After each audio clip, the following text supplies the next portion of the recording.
always to stand for what is right, even if at times it meant not to conform to what others may think, and even if it was difficult. I stand before you today as a human being who cherishes learning and studying as a high value. This value that I was nurtured by through my whole life presents a tool for me as an Arab within Israel to express, communicate, and interact with others who don't always carry the same way of thinking that I do. As the Quran instructs me as a Muslim, in the name of Allah, the Beneficent, the Merciful, read, and your Lord is most honorable, who taught to write with the pen, taught man what he knew not. The verse from the Al-Alaq. We were instructed by God to learn, therefore how can we deprive others from that? Learning, in my opinion, should be free of all limitations, of all boundaries and walls, not only for me or for you, but for all human beings as they are, no matter where they are.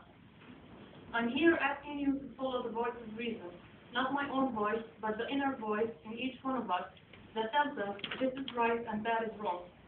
Building walls has been proven to be unuseful, as was the case with the Berlin Wall. Then one should ask him or herself, what are we asking actually by the boycott? To build more walls?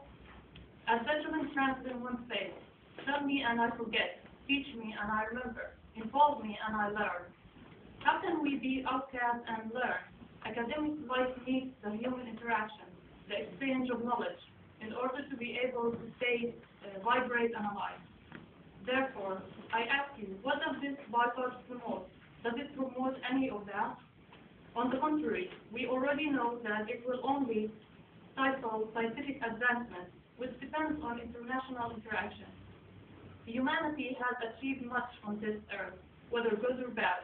We still enjoy the simple and grand innovations, such as Nobel's invention of dynamite.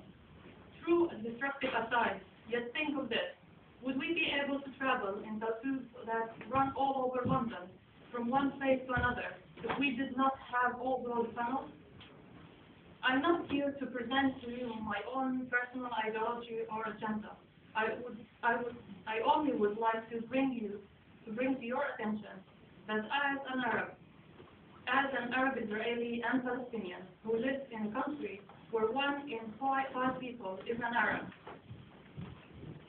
whenever I choose to study in any,